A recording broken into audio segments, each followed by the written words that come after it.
नमस्कार दोस्तों, मैं कपिल राजपूत और आप सुन रहे हैं हिंदी ऑडियो बुक सकारात्मक सोच की शक्ति, जिसके लेखक हैं Norman Vincent Peale. Chapter number 9, चिंता की आदत को कैसे छोड़ें। आपको चिंता का शिकार होने की ज़रूरत नहीं है। ज़रा सोचें तो सही, चिंता दरअसल है क्या? यह सिर्फ एक हानिकारक और विध्वंसात्मक मानसिक आदत है। आप चिंता की आदत के साथ पैदा नहीं हुए हैं, आपने इसे सीखा है। और चूंकि आप और अपनी किसी भी सीखी हुई आदत और नज़रिए को बदल सकते हैं, इसलिए आप चिंता को भी अपने दिमाग से बाहर निकाल सकते हैं। चूंकि इसे आक्रामक और सीधी कार्रवाई से ही बाहर निकाला जा सकता है, इसलिए चिंता पर हमला करने का सही समय सिर्फ एक ही है, और वह है अभी। इसलिए तत्काल अपनी चिंता की आदत को छोड़ना शुरू कर दीजिए। हमें चिंता की समस्या को इतनी गंभीरता से क्यों लेना चाहिए? प्रसिद्ध मनोविश्लेषक डॉक्टर स्माइली ब्लैटन इसका स्पष्ट रूप से बताते हैं। चिंता आधुनिक युग का बहुत बड़ा प्लेग है। एक प्रसिद्ध मनोवैज्ञानिक का कहना है, डर इंसान के व्यक्तित्व को विखंडित करने वाला सबसे बड़ा शत्रु है। और एक प्रसिद्ध डॉक्टर यह घोषणा करते हैं कि चिंता सभी मानवीय बीमारियों में सबसे सूक्ष्म और विनाशकारी बीमारी है। एक और डॉक्टर बताते हैं कि हजारों लोग सिर्फ इसलिए बीमार हैं क्योंकि उन्होंने अपने दिमाग में बहुत सारी चिंताओं को बांधकर रोक रखा है। चिंता के कारण कष्ट उठा रहे लोग अपनी चिंताओं को बाहर नहीं निकाल पाते हैं, जिस वजह से ये उनके व्यक्तित्व के अंदर चली जाती है और कई तरह की बीमारी में बदल जाती है। चिंता की विध्वंसात्मक प्रवृत्ति इस तथ्य से पता चल जाती है कि वरी शब्द पुराने एंग्लो सैक्सन शब्द से निकला है, जिसका अर्थ है दम घुटना। अगर कोई आपके गले पर अपनी उंगलियां रख दे और कसकर आपका गला दबाए तो आपकी जीवन शक्ति का प्रवाह रुकने लगेगा। यह उस बात का नाटकीय प्रदर्शन होगा जो आप अपने साथ लंबे समय से रोकी हुई चिंताओं और चिंता की आदत द्वारा करते हैं। शोध से पता चला है कि चिंता की वजह से आर्थराइटिस भी हो सकता है। इस आम बीमारी के कारणों का विश्लेषण करने वाले डॉक्टरों का कहना है कि आर्थराइटिस में लगभग हमेशा निम्न कारण या कम से कम इनमें से कुछ देखने में आते हैं: आर्थिक नुकसान, कुंठा, तनाव, डर, अकेलापन, दुख, दीर्घकालीन दुर्भावना और चिंता करने की आदत। एक क्लिनिक स्टाफ ने 44 वर्ष की औसत आयु के 176 अमेरिकी एग्जीक्यूटिव्स का सर्वे किया और उसमें यह पता चला कि इनमें से आधों को हाई ब्लड प्रेशर, हृदय रोग या अल्सर की शिकायत थी। यह महत्वपूर्ण था कि हर प्रकरण में उनकी बीमारी में चिंता एक प्रमुख कारण थी। इन बातों से यह निष्कर्ष निकाला जा सकता है कि चिंता करने वाला उतना नहीं जी पाता जितना निश्चिंत आदमी जी सकता है, जिसने चिंता मुक्त जीवन जीना सीख लिया है। रोटेरियन मैगजीन में एक लेख छपा था, आप कितना जी सकते हैं। लेखक का कहना है कि आपकी कमर की रेखा ही आपकी जीवन रेखा है।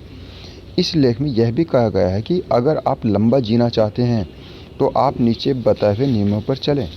नंबर 1, शांत रहें। नंबर 2, अपने धार्मिक स्थान जाएं। नंबर 3, चिंता न करें।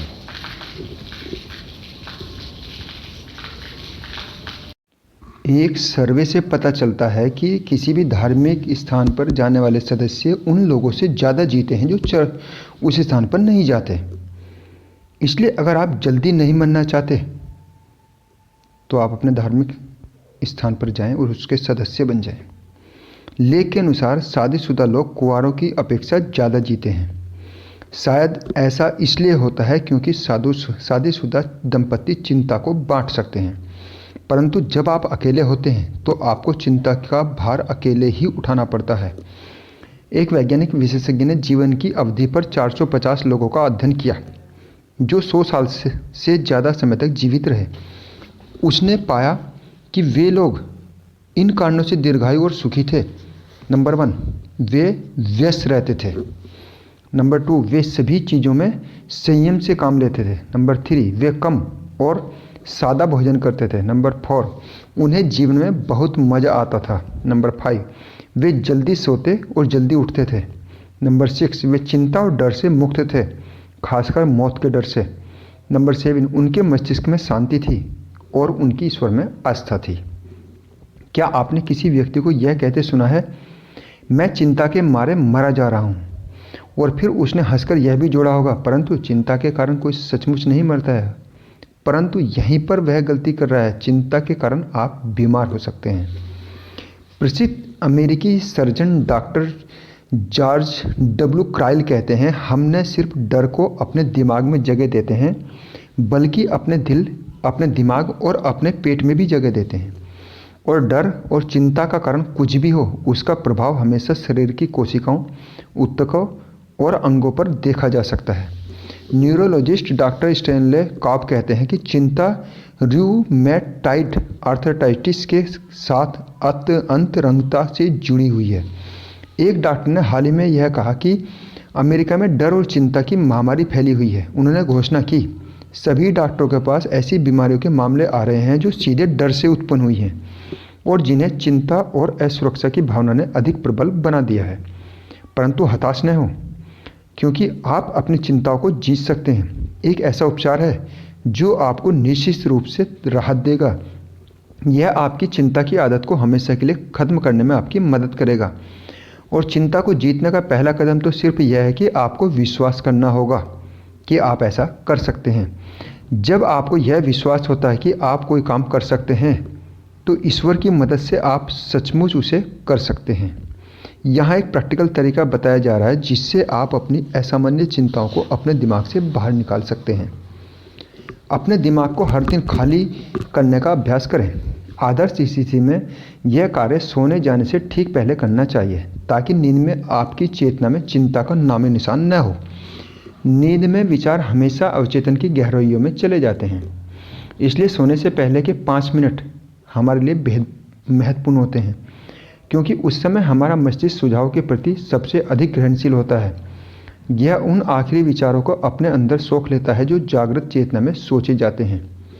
दिमाग को खाली करने की प्रक्रिया चिंता से मुक्ति पाने के लिए बहुत महत्वपूर्ण है। अगर हम चिंता और डर की भावनाओं को बाहर नहीं निकालेंगे, तो दिमाग में जमकर हमारी मानसिक और आध्यात्मिक शक्तियों की प्रवाह को रोक देंगे। परंतु इस तरह के विचारों को दिमाग से बाहर निकाला जा सकता है, और यदि हम उन्हें हर दिन बाहर निकालते रहेंगे, तो वे हमारे दिमाग में इकट्ठे नहीं हो पाएंगे। उन्हें खाली करने के लिए रचनात्मक कल्पना की मदद लें। इस बात की तस्वीर बनाएं कि आप अपने दिमाग से अपनी चिंताओं और डर को बाहर निकाल रहे हैं। मन में यह तस्वीर बनाएं जिस तरह स्टॉपर हटाने से बेसिन का जमा पानी बहकर बाहर निकल जाता है, उसी तरह आप अपने मस्तिष्क की चिंताओं को बाहर निकाल रहे हैं। इस काल्पनिक तस्वीर के दौरान खुद से यह कहते हुए रहिए, ईश्वर की मदद से मैं अपने दिमाग से सारी चिंताओं, डर और असुरक्षा की भावनाओं को निकाल रहा हूँ। इसे धीमे धीमे 5 बार दोहराएं और फिर कहें, मुझे विश्वास है कि मेरे दिमाग में अब कोई चिंता, डर या असुरक्षा की भावना नहीं बची है।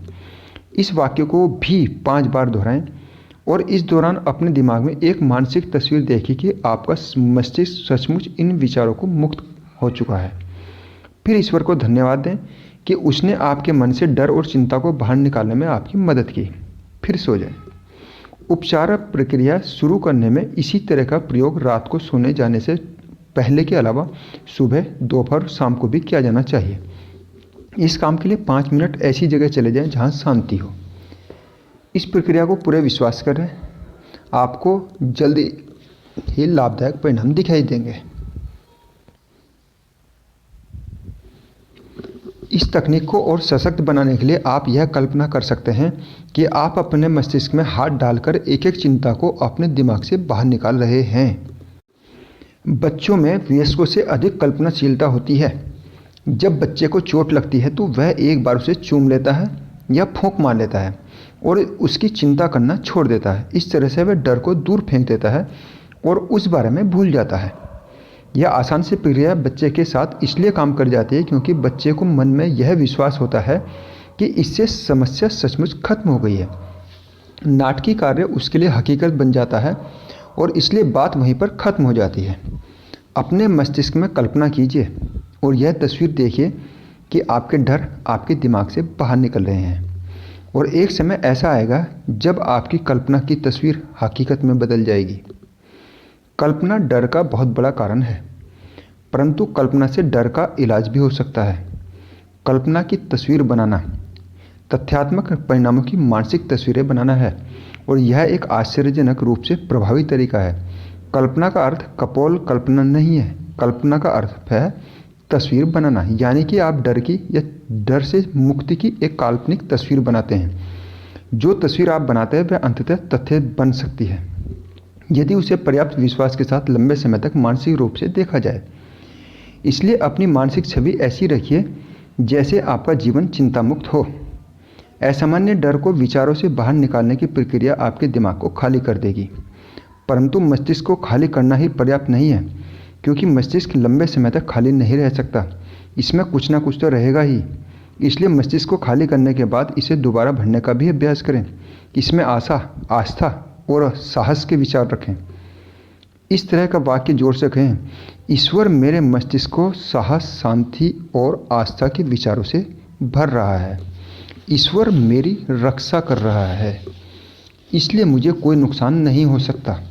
ईश्वर मेरे प्रियजनों की रक्षा कर रहा है, इसलिए उन्हें कोई नुकसान नहीं हो सकता। ईश्वर मुझे सही फैसला करने का रास्ता दिखा रहा है। ईश्वर मुझे इस मुश्किल परिस्थिति से बाहर निकालेगा। हर दिन 6 बार आप इस तरह के विचार सोचें, जब तक कि आपके मस्तिष्क में यह विचार पूरी तरह से न भर जाए। कुछ समय बाद आस्था के यह विचार आपके दिमाग से चिंता को हमेशा के लिए बाहर निकाल देंगे। डर सबसे शक्तिशाली विचार है, परंतु एक विचार डर से भी शक्तिशाली है, वह है आस्था। आस्था हमेशा डर को हरा सकती है। आस्था ही एकमात्र शक्ति है जिसके सामने डर खड़ा नहीं रह सकता। दिन प्रतिदिन जब आप अपने दिमाग में आस्था भरेंगे तो अंततः डर के लिए कोई जगह ही नहीं बचेगी। यह एक ऐसी महान तथ्य है जिसे हमें नहीं भूलना चाहिए। अगर आप अपने भीतर आस्था भर लें तो आपका डर अपने आप बाहर निकल जाएगा। तो प्रक्रिया यह है, अपने दिमाग को खाली कर लें और इस पर ईश्वर की कृपा को मोहर लगा दें। फिर अपने मस्तिष्क को आस्था से भरने का अभ्यास करें और आप चिंता की आदत को छोड़ देंगे। अपने मस्तिष्क को आस्था से भर लें और कुछ समय में आस्था का संग्रह डर को बाहर निकाल देगा। इस सुझाव को सिर्फ पढ़ने से ही बहुत लाभ नहीं होगा जब तक कि आप इसे अपने जीवन में न उतारें। और इसे जीवन में उतारने का समय अभी है, जब आप इस बारे में सोच रहे हैं। जब आपको यह विश्वास है कि चिंता की आदत को खत्म करने का नंबर 1 तरीका हर दिन अपने दिमाग को डर के विचारों से खाली करना और इसे आस्था से भरना है। यह इतनी आसान सी बात है। तब तक आस्था का अभ्यास करना सीखें जब तक कि आप आस्था में विशेषज्ञ न बन जाएं। तब डर आपके भीतर जिंदा नहीं रह सकता। अपने मस्तिष्क को डर से मुक्त करना बेहद महत्वपूर्ण होता है। किसी चीज़ से लंबे समय तक डरते रहें तो इस बात की सचमुच संभावना है कि आप जिस चीज़ से डर रहे होंगे वह सचमुच घटित हो जाएगी। बाइबल में एक पंक्ति में लिखा है जो इस दुखद सच्चाई को अभिव्यक्त करती है, जिससे मैं डर रहा था मुझ पर वही मुसीबत आ गई। और ऐसा तो होना ही था, क्योंकि किसी चीज़ से लगातार डरते रहने के कारण आपके मस्तिष्क में ऐसी परिस्थितियां निर्मित हो गई थी कि उस चीज़ के विकास के लिए अनुकूल माहौल बन गया जिससे आप डर रहे थे। एक ऐसे माहौल को प्रोत्साहन मिला जिसमें यह जड़ें जमा सकी और फल फूल सकी। आपने खुद इसे अपनी तरफ खींचा था। परंतु घबराइए मत। बाइबल में एक और महान सच्चाई बार बार बताई गई है जिसमें मेरा दृढ़ विश्वास था। मेरे साथ वही अच्छी घटना हो गई। हालांकि ये वाक्य बाइबल में कहीं नहीं मिलेगा, परंतु बाइबल में बहुत बार बताया गया कि अगर हम में आस्था है तो हमारे लिए कुछ भी असंभव नहीं है। और आपकी जितनी आस्था होगी आपको उतने ही परिणाम मिलेंगे। तो अगर आप अपने दिमाग को डर के बजाय आस्था पर केंद्रित कर लेते तो आप अपने डर से संबंधित परिस्थितियों को बनाना बंद कर देते हैं। इसके बजाय अपनी आस्था की वस्तु को हकीकत में बदलना शुरू कर देते हैं। अपने मस्तिष्क को डर के बजाय स्वस्थ विचारों से, आस्था के विचारों से सरोपार कर दें और अपने डर के परिणाम मिलने के बजाय आस्था के परिणाम मिलना प्रारंभ हो जाएंगे। चिंता की आदत के खिलाफ अभियान में आपको रणनीति बनाना पड़ेगी। चिंता के प्रमुख हिस्से पर सामने से हमला करना और इस तरह से इसे जीतने की उम्मीद करना कठिन साबित हो सकता है। शायद अधिक कुशल योजना यह होगी कि आप इसके बाहरी किलों को एक एक करके जीतें और धीरे धीरे इसके मुख्य हिस्से पर आ जाएं। चिंता को धराशायी करने के लिए उचित होगा कि आप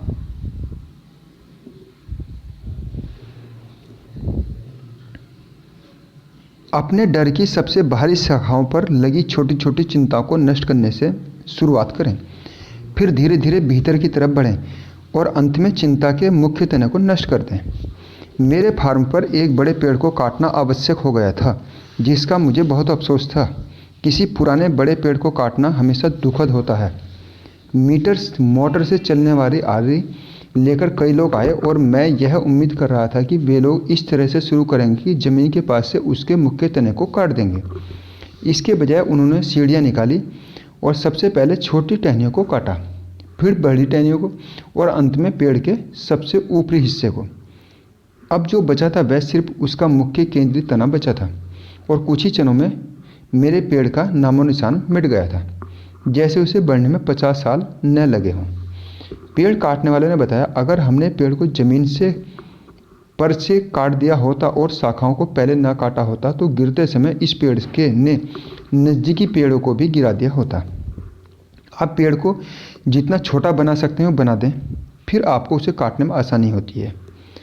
चिंता के विशालकाय वृक्ष को भी, जिसे आपने व्यक्तित्व में बढ़ने में बहुत साल लगे हैं, इसी तरह से काटा जाना चाहिए।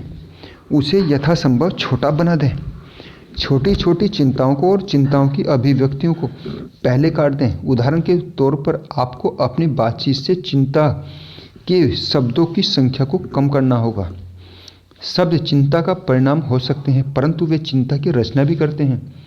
जब भी मस्तिष्क में कोई चिंता का विचार आए तो तत्काल आस्था का विचार सोचकर और बोलकर इसे बाहर निकाल दें।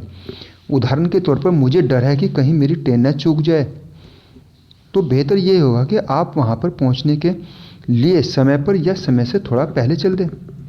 आप जितनी कम चिंता करेंगे, आपके उतनी ही जल्दी काम शुरू करने की संभावना है, क्योंकि जब दिमाग पर बोझ नहीं होता तो यह अधिक सुनियोजित हो जाता है और समय पर काम करने में समर्थ होता है। जब आप इन छोटी चिंताओं की शाखाओं को काट दें तो फिर धीरे धीरे चिंता के मुख्य तने पर आएं। फिर आपने इतनी अधिक शक्ति विकसित कर ली होगी कि आप अपने जीवन की मुख्य चिंता यानी चिंता करने की आदत को नष्ट करने में समर्थ हो जाएंगे। मेरे मित्र डॉक्टर डेनियल ए पॉलिंग एक बहुमूल्य सुझाव देते हैं। वे कहते हैं कि वे हर दिन सुबह बिस्तर से उठने से पहले 3 शब्द 3 बार बोलते हैं, मुझे विश्वास है। दिन की शुरुआत में ही वे अपने मस्तिष्क को आस्था से भर लेते हैं और वह पूरे दिन उनका साथ नहीं छोड़ती। उनका मस्तिष्क यह मान लेता है कि आस्था के सहारे वे दिन में आने वाली अपनी समस्याओं और मुश्किलों को सुलझा लेंगे। वे अपने दिन की शुरुआत ही रचनात्मक और सकारात्मक विचारों से करते हैं। वे विश्वास करते हैं और उस आदमी को सफल होने से रोका नहीं जा सकता जिसे विश्वास होता है।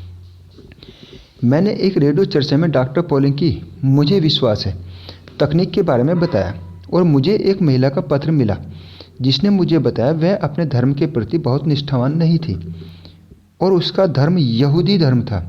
उसने कहा कि उसके घर में वाद विवाद, कलह, चिंता और दुख का माहौल था। उसने कहा कि उसका पति बहुत ज़्यादा शराब पिया करता था और दिन भर घर में हाथ पर हाथ धरे बैठे रहता था।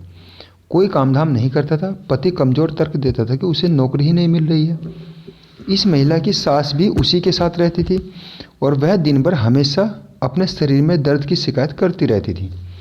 इस महिला ने बताया डॉक्टर पॉलिंग के तरीके ने इससे प्रभावित किया और उसने इस पर अमल करने का फैसला किया। इसलिए अगली सुबह जागने पर उसने 3 बार दोहराया, मुझे विश्वास है, मुझे विश्वास है, मुझे विश्वास है। अपने पत्र में वह रोमांच से भरकर बताती है, इस योजना को शुरू करने के 10 दिन बाद ही यानी कल रात को मेरा पति घर आया और उसने मुझे बताया कि उसे $80 प्रति सप्ताह की नौकरी मिल गई है और वह यह भी कहता है कि वह शराब छोड़ रहा है। मुझे विश्वास है कि ऐसा सचमुच होगा। और इससे भी आश्चर्य की बात यह है कि मेरी सास अब शायद ही कभी अपने दर्द या पीड़ा की शिकायत करती है। ऐसा लगता है जैसे इस घर में चमत्कार हो गया है। मेरी चिंताएं जैसे काफूर हो गई हैं। यह लगभग जादुई सा लगता है, परंतु इस तरह का चमत्कार हर दिन उन लोगों के साथ होता है जो नकारात्मक डर के विचारों से सकारात्मक आस्था के विचारों और नजरिए की तरफ बढ़ते हैं। स्वर्गीय हावर्ड चैंडलर क्रिस्टी मेरे अच्छे दोस्त थे। वे एक आर्टिस्ट थे। उनकी चिंता विरोधी तकनीक बहुत आसान और दमदार थी। मुझे ऐसा दूसरा आदमी नहीं मिला जिसके जीवन में इतनी अधिक खुशी और आनंद छलकता हो जितना कि हावर्ड के जीवन में छलकता था। उसमें कुछ एक अजय गुण था और उसकी खुशी संक्रामक थी। मेरे चर्च की यह नीति है कि वह अपने पादरी का प्रोटेस्ट पेंट करवाते हैं। यह पादरी के जीवन काल में उसके घर पर टंगा रहता है और उसकी मौत के बाद यह चर्च को दे दिया जाता है, जहां इसे गैलरी में उसके पूर्ववर्तियों के साथ टांग दिया जाता है। एल्डर्स और डिकन्स के बोर्ड की यह पॉलिसी है कि आमतौर पर पोर्ट्रेट तब बनवाए जाते हैं जब उनकी समझ से पादरी अपनी अच्छी शक्ल के चरम पर हो। जब मिस्टर क्रिस्टी मेरा पोर्ट्रेट बनवा रहे थे तो मैंने पूछा, हावर्ड, क्या आप कभी चिंता नहीं करते? वह हंसा, नहीं, कभी नहीं, मैं इसमें यकीन नहीं करता। मैंने टिप्पणी की, यह तो चिंता न करने का बहुत ही आसान तरीका है। वास्तव में यह मुझे बहुत आसान लगता है। आप इसमें यकीन नहीं करते, इसलिए आप चिंता नहीं करते। क्या आप कभी चिंतित नहीं रहे? मैंने पूछा। उसने जवाब दिया, हाँ, मैंने एक बार कोशिश की थी। मैंने देखा कि हर आदमी चिंता करता नजर आ रहा था, इसलिए मैंने सोचा कि मेरी ज़िंदगी में कोई कमी नहीं है। इसलिए एक दिन मैंने अपना मन बनाया कि मैं भी चिंता करके देखता हूँ। मैंने एक दिन चुन लिया और कहा, यह मेरा चिंता दिवस होगा। मैंने फैसला किया कि मैं इस चिंता के मामले की जांच करूंगा और मैं थोड़ी चिंता करके देखूंगा कि चिंता करना कैसा होता है। उस दिन के पहली वाली रात को मैं जल्दी सो गया ताकि मुझे अगले दिन चिंता करने से पहले पर्याप्त आराम मिल सके और चिंता करने के लिए मैं तरोताज़ा रहूं। अगली सुबह मैं उठा और मैंने अच्छा नाश्ता लिया, क्योंकि आप खाली पेट सफलतापूर्वक चिंता नहीं कर सकते। और फिर मैंने चिंता करने की कोशिश करने का फैसला किया। मैंने दोपहर तक सर्वश्रेष्ठ प्रयास किए, परंतु मुझे इसका सिर पैर समझ में नहीं आया। इसमें मुझे कोई समझदारी नहीं दिखी, इसलिए मैंने बस हार मान ली। वह एक संक्रामक हंसी हंसा, परंतु आपके पास चिंता को जीतने का कोई और तरीका अवश्य होना चाहिए। और उसके पास सचमुच ऐसा तरीका था, और शायद यह सर्वश्रेष्ठ तरीका था। हर दिन मैं सुबह 15 मिनट तक ईश्वर के विचारों से अपने मस्तिष्क को भर लेता हूँ। उसने कहा, जब आप मस्तिष्क में ईश्वर का चिंतन करते हैं तो चिंता के लिए जगह ही नहीं बचती। मैं हर दिन अपने मस्तिष्क को ईश्वर के विचारों से भर लेता हूँ और इसलिए मेरा हर दिन बहुत अच्छी तरह से गुजर जाता है। हावर्ड क्रिस्टी पेंट ब्रश का महान कलाकार था, परंतु वह जीवन का भी उतना ही महान कलाकार था, क्योंकि उसने एक महान सच्चाई को लिया और उसे इसके मूलभूत तथ्य में ग्रहण किया कि आपके मस्तिष्क से वही बाहर आता है जो आप इसमें मूल रूप से अंदर डालते हैं। डर के विचारों के बजाय आप अपने मस्तिष्क को ईश्वर के विचारों से भर दें और आपको आस्था और साहस के विचार मिलने लगेंगे। चिंता वह विनाशकारी प्रक्रिया है जो मस्तिष्क में ईश्वर के प्रेम और कृपा के विरोधी विचारों को भर देती है। मूलतः यही चिंता का असली स्वरूप है। इसका इलाज यह है कि अपने मस्तिष्क को ईश्वर की शक्ति, उसके संरक्षण और उसकी अच्छाई के विचारों से भर दिया जाए। इसलिए हर दिन 15 मिनट अपने मस्तिष्क को ईश्वर के विचारों से भरें। अपने मस्तिष्क को, मुझे विश्वास है, फिलॉसफी से पूरी तरह भर लें। आपके मस्तिष्क में कोई जगह ही नहीं बचेगी जहां चिंता और अनास्था के विचार रह सकें। कई लोग चिंता जैसी मुश्किलों को जीतने में असफल रहते हैं, क्योंकि हावर्ड क्रिस्टी के विपरीत वे समस्या को जटिल बना लेते हैं और किसी आसान तकनीक से इस पर हमला नहीं करते। यह आश्चर्यजनक है कि किस तरह हमारी सबसे मुश्किल व्यक्तिगत समस्याएं अक्सर किसी सामान्य तकनीक से दूर की जा सकती है। ऐसा इस तथ्य के कारण है क्योंकि यह जानना ही पर्याप्त नहीं है कि मुश्किलों के बारे में क्या किया जाए। हमें यह भी जानना चाहिए कि उस काम को कैसे करना है जिसे किया जाना चाहिए। रहस्य यह है कि आक्रमण की योजना बनाई जाए और इस पर लगे रहा जाए। ऐसी वह हर चीज़ करना महत्वपूर्ण है जो हमारे मस्तिष्कों में इस तथ्य को नाटकीय रूप से भर दे कि एक प्रभावी आक्रमण चल रहा है। ऐसा करने से हम उस समस्या पर आध्यात्मिक शक्तियों को सक्रिय कर देते हैं और यह तरीका आसानी से समझा जा सकता है। इसका प्रयोग किया जा सकता है। चिंता के खिलाफ तकनीक और रणनीति के सर्वश्रेष्ठ उदाहरणों में एक है एक बिजनेसमैन द्वारा बनाई गई योजना। वह एक जबरदस्त चिंता करने वाला व्यक्ति था। दरअसल वह चिंता कर करके अपने स्वास्थ्य को बर्बाद कर रहा था और उसकी नब्ज की दशा भी चिंताजनक थी। उसकी चिंता का विशिष्ट स्वरूप यह था कि उसे हमेशा यह शंका होती रहती थी कि उसने जो कहा है या किया है वह सही चीज़ थी। वह हमेशा अपने निर्णय को बदलता रहता था और उनके बारे में परेशान होता रहता था। वह एक पोस्टमार्टम विशेषज्ञ था। वह एक असामान्य रूप से बुद्धिमान व्यक्ति था, परंतु वह 2 यूनिवर्सिटीज़ से ग्रेजुएट था और दोनों में ही उसने ऑनर्स किया था। मैंने उसे सुझाव दिया कि उसे कोई आसान तरीका खोजना चाहिए जो उसकी मदद कर सके। मैंने कहा कि जब दिन खत्म हो जाए तो उसे उस दिन को खत्म मान लेना चाहिए और भविष्य की ओर जाना चाहिए तथा अतीत को भूल जाना चाहिए। मैंने उसके सामने आसान और नाटकीय रूप से आध्यात्मिक शक्ति की जबरदस्त प्रभावशीलता को स्पष्ट किया। यह हमेशा सच है कि महानतम मस्तिष्कों में आसान होने की सर्वश्रेष्ठ योग्यता होती है, यानी उनमें गहन तथ्यों को आसान योजनाओं में परिवर्तित करने की क्षमता होती है। और इस व्यक्ति ने भी अपनी चिंताओं के संबंध में यही किया। मैंने देखा कि उसमें सुधार हो रहा था और मैंने इस बारे में टिप्पणी की। अरे हाँ, उसने कहा, आखिरकार मुझे वह रहस्य मिल गया है और यह अद्भुत तरीके से काम कर रहा है। उसने कहा, अगर मैं उसके ऑफिस में किसी शाम को आऊँ तो वह मुझे यह बताएगा कि उसने चिंता करने की आदत को किस तरह से हराया। उसने मुझे एक दिन फ़ोन किया और मुझसे उस शाम डिनर लेने का आग्रह किया। मैं उसके ऑफिस के बंद होने के समय पर वहाँ पर पहुँचा। उसने बताया कि उसने अपनी चिंता की आदत को समाप्त करने के लिए एक छोटी सी तरकीब खोजी है जो वह हर रात ऑफिस से निकलने से पहले करता है। और यह अनूठी तरकीब थी जो इसने मुझे पर स्थायी प्रभाव डाला। हमने अपना हैट और कोट उठाए और दरवाजे की तरफ बढ़े। उसके ऑफिस के दरवाजे के पास एक कचरे की टोकरी रखी थी। इसके ऊपर दीवार पर एक कैलेंडर टंगा था। यह उस तरह का कैलेंडर नहीं था जो एक सप्ताह या 1 महीने या 3 महीने का कैलेंडर हो, बल्कि यह एक दिन का कैलेंडर था। आप इसमें एक समय में सिर्फ एक ही तारीख देख सकते थे और वह तारीख बड़े बड़े अक्षरों में लिखी थी।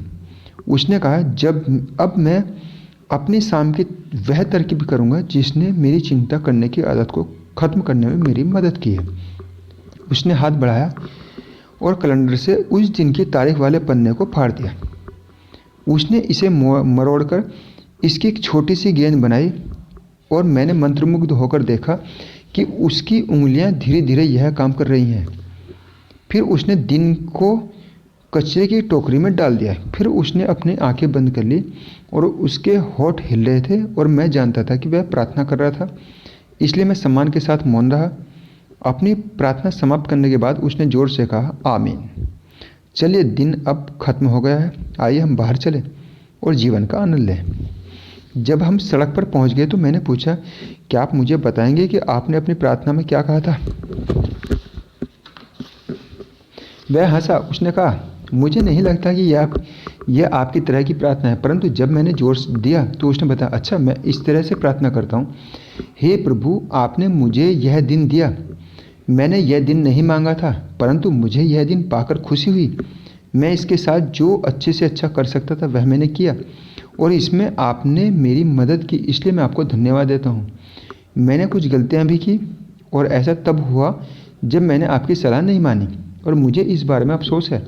मुझे माफ़ कर दें, परंतु मेरे खाते में कुछ सफलताएं और कुछ जीत भी हैं और अब मैं आपके मार्गदर्शन के लिए आभारी हूँ।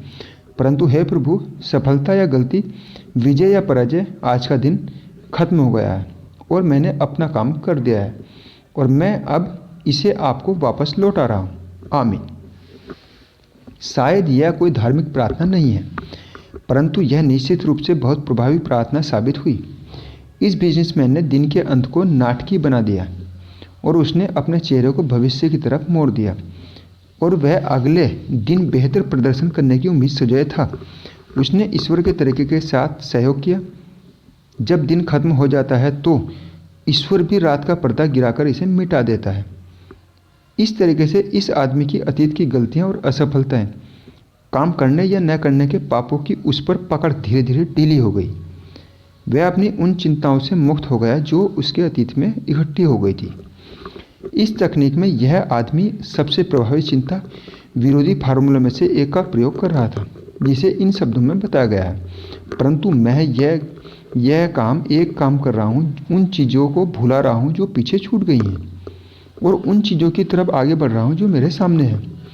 मैं निशाने की ओर दौड़ा चला जा रहा हूँ ताकि वह इनाम पाऊँ जिसके लिए ईश्वर ने मुझे ऊपर बुलाया है।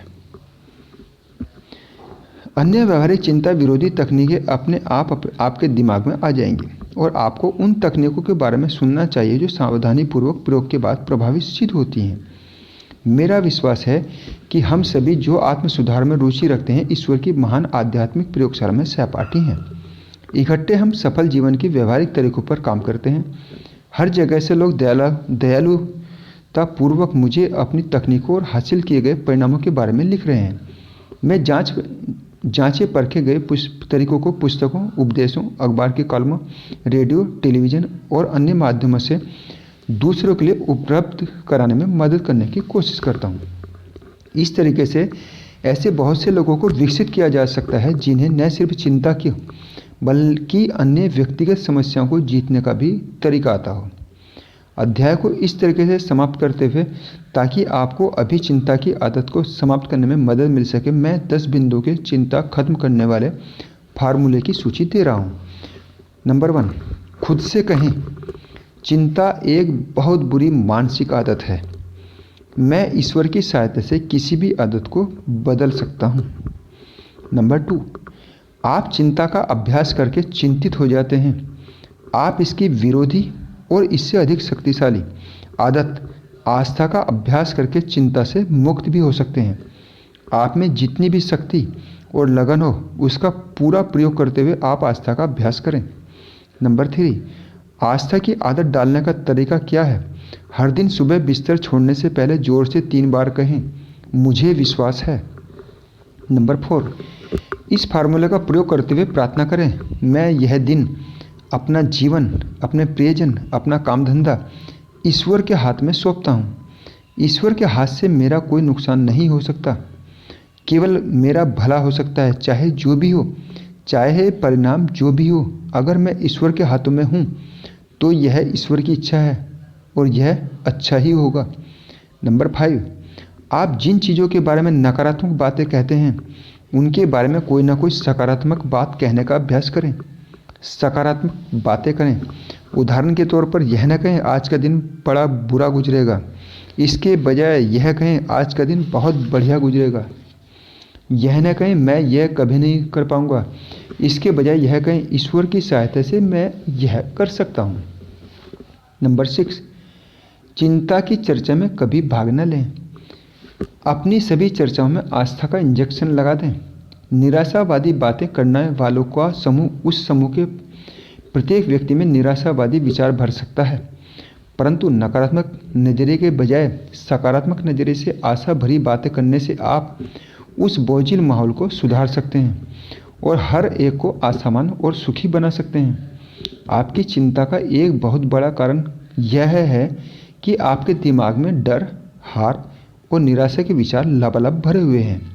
इनको परास्त करने के लिए बाइबल के हर उस वाक्य को अंडरलाइन कर लें जिसमें आस्था, आशा, सुख, सफलता, आनंद के बारे में लिखा हुआ है। हर वाक्य को याद कर लें, इन्हें बार बार कहते रहें जब तक कि यह रचनात्मक विचार आपके अवचेतन मस्तिष्क में पूरी तरह से बैठ न जाए। फिर अवचेतन मस्तिष्क आपको वही विचार लौटाएगा जो आपने इसमें भीतर डाले थे, यानी कि यह आपको चिंतित बनाने के बजाय आशावादी बनाएगा। आशावादी लोगों से दोस्ती करें। नंबर 8, अपने चारों तरफ ऐसे दोस्त रखें जो सकारात्मक सोचते हों, जिनके विचार आस्था से भरे हों और जो माहौल को रचनात्मक बनाते हों। इससे आपको अपने आस्था के नज़रिए को प्रेरित करने में मदद मिलेगी। यह देखें, नंबर 9, कि आप कितने लोगों की चिंता की आदत का इलाज करने में सहायता कर सकते हैं। चिंता को हराने में किसी दूसरे की सहायता करने से आप अपने आप के अंदर की शक्ति को बढ़ा रहे हैं। नंबर 10, अपने जीवन के हर दिन यह कल्पना करें कि ईश्वर आपके साथ है और आपके पार्टनर हैं, और अगर वह सचमुच आपके साथ चल रहे हों, तो क्या आपको चिंता करने और डरने की ज़रूरत है? तो फिर खुद से कहें, वह मेरे साथ है। ज़ोर से कहें, वह हमेशा आपके साथ है। फिर इसे बदल कर यह कहें, वह अब मेरे साथ है। इस वाक्य को हर दिन 3 बार दोहराएं। मैं कपिल राजपूत, और आप सुन रहे हैं हिंदी ऑडियो बुक सकारात्मक सोच की शक्ति। ये चैप्टर आपको कैसा लगा?